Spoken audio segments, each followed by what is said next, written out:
আসসালামু আলাইকুম বন্ধুরা, খবর সংযোগের আজকের বিশ্লেষণে আমরা এমন সব বিস্ফোরক তথ্য ফাঁস করব যা মূলধারার মিডিয়া অনেক সময় আপনাকে বলবে না। মধ্যপ্রাচ্যের আকাশে কি তবে পারমাণবিক যুদ্ধে সেই প্রলয়ঙ্কারী কালো মেঘ ঘনিয়ে এলো?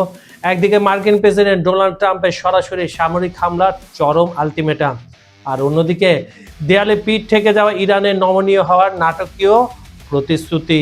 যখন জেনেভার ওমান দূতাবাসে রুদ্ধতার বৈঠকে ঘাম ঝরিয়েছেন কূটনীতিকরা, ঠিক তখনই ভূমধ্যসাগর চিরে ইসরায়েলের দিকে ধেয়ে আসছে বিশ্বের সবচাইতে ভয়ঙ্কর রণতরী ইউএসএস জেরার্ড ফোর্ড। আবার মধ্যস্থতাকারী ওমান মার্কিন ইরান পারমাণবিক আলোচনায় অগ্রগতির আশার কথাও বলছেন। বাহরাইন থেকে মার্কিন নৌবাহিনীর সব জাহাজ হঠাৎ সরিয়ে নেওয়া কি তবে বড় কোনো ধ্বংসযজ্ঞের নীল নকশা? পেন্টাগন কি তবে ইরানি মরণ কামড় থেকে বাঁচতে এই পিছু টান নিচ্ছে? লড়াইতে শুধু পরমাণু চুক্তির নয়, লড়াইতে টিকে থাকার ডোনাল্ড ট্রাম্পে দেওয়া 10 দিনের সময়সীমা কি তবে ফুরিয়ে এলো? ইরান কি তার পারমাণবিক স্বপ্ন ত্যাগ করবে, নাকি 2003 সালে ইরাক আক্রমণের পর বিশ্ব দেখবে ইতিহাসে সবচাইতে রক্তাক্ত মহাযুদ্ধ? মধ্যপ্রাচ্যের দাবার বোর্ডে ট্রাম্পের জামাতা জেরেড কুশনারের চাল আর ইসরায়েলের গোপন মহড়া নিয়ে আজ আমরা পর্দার আড়ালের সত্যটা উন্মোচন করার চেষ্টা করব। পুরো ভিডিওটি না দেখলে আপনি হয়তো ইতিহাসের সবচাইতে বড় সংঘাতের আসল কারণটি মিস করতে পারেন।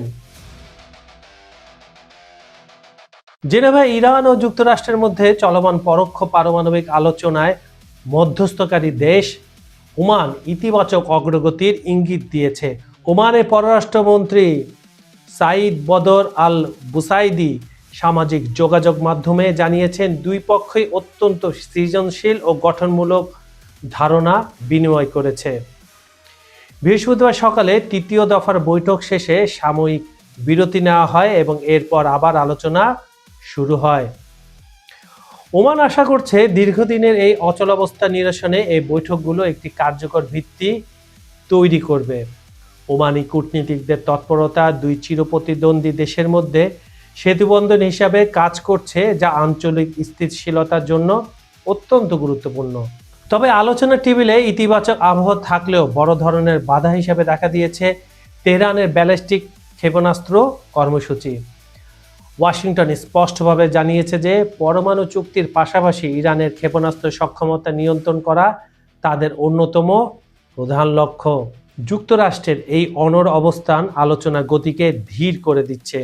যদিও ইরান নমনীয়তা প্রদর্শনের প্রতিশ্রুতি দিয়েছে, তবুও তারা তাদের প্রতিরক্ষা ব্যবস্থাকে আলোচনার বাইরে রাখতে আগ্রহী। দুই পক্ষের এই পরস্পর বিরোধী অবস্থানের কারণে একটি চূড়ান্ত সমঝোতায় পৌঁছানো ওমানের জন্য বড় চ্যালেঞ্জ হয়ে দাঁড়িয়েছে। মধ্যস্থতাকারীরা এখন এই দুই কঠিন মেরুর মধ্যে একটি গ্রহণযোগ্য মধ্যপন্থা খোঁজার চেষ্টা করছেন। মধ্যপ্রাচ্যে নীল জলরাশি এখন বারুদের গন্ধে ভারী হয়ে উঠেছে। গ্রিসের ক্রিট দ্বীপের উপকূল ছেড়ে বিশ্বের সবচাইতে শক্তিশালী এবং দানবীয় রণতরী ইউএসএস জেরার্ড ফোর্ড এখন সরাসরি ইসরায়েলের হাইফা বন্দরের দিকে ধেয়ে আসছে। এটি কেবল একটি জাহাজ নয়, বরং সমুদ্রের বুকে ভাসমান এক মৃত্যুপুরী।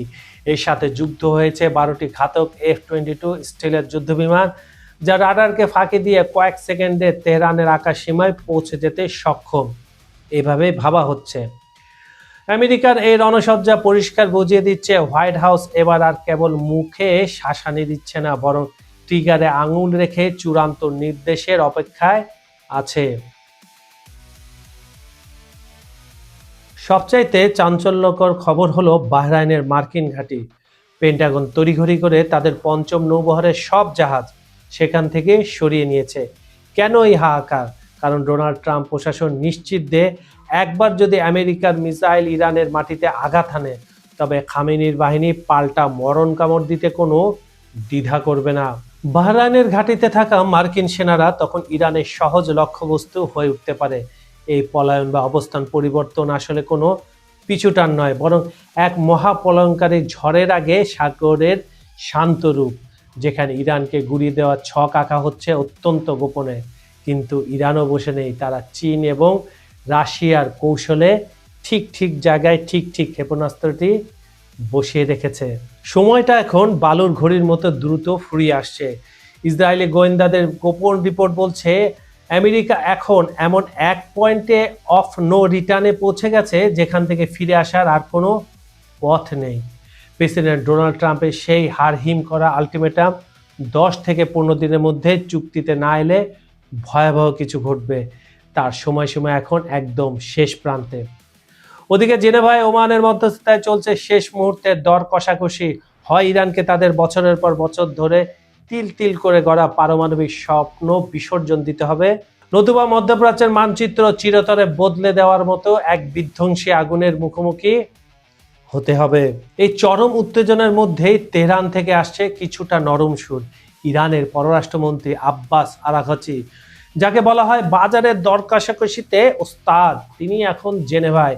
ইরানের সর্বোচ্চ নেতা আয়াতুল্লাহ খোমেনির উপদেষ্টা আলী সামখানি পরিষ্কার করে জানিয়েছেন, যদি আলোচনার মূল লক্ষ্য হয় ইরানকে পারমাণবিক অস্ত্র থেকে দূরে রাখা, তবে চুক্তি এখনই সম্ভব। কারণ খামেনির ধর্মীয় ফতোয়া অনুযায়ী পারমাণবিক অস্ত্র তৈরি ইরানের নীতিতে নেই, এক প্রকার হারাম। কিন্তু প্রশ্ন হলো, ট্রাম্প কি শুধু পারমাণবিক কর্মসূচিতে থামবেন? মার্কিন পররাষ্ট্রমন্ত্রী মার্কো রুবিও স্পষ্ট করে দিয়েছেন, ইরানের ব্যালিস্টিক ক্ষেপণাস্ত্র কর্মসূচি নিয়েও কথা বলতে হবে। এখানেই আটকে আছে জট।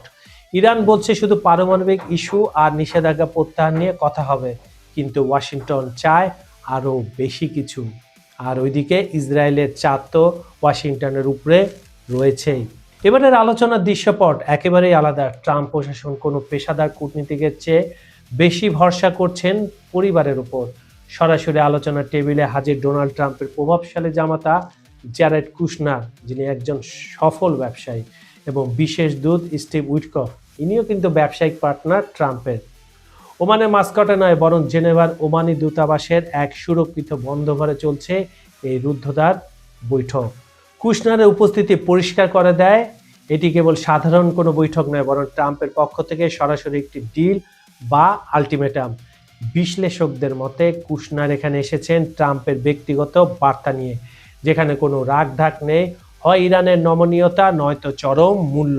আর এই সমীকরণে ঘুরপাক খাচ্ছে আলোচনার চাকা।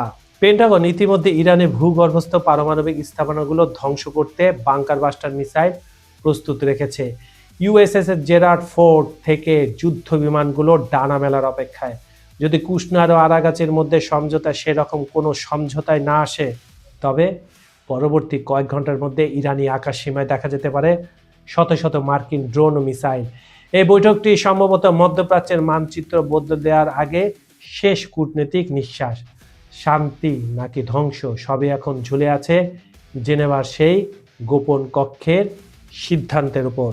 বিশ্ব অর্থনীতিও এই উত্তেজনার বাইরে নয়। যুদ্ধের আশঙ্কায় তেলের দাম এখনই বাড়তে শুরু করেছে।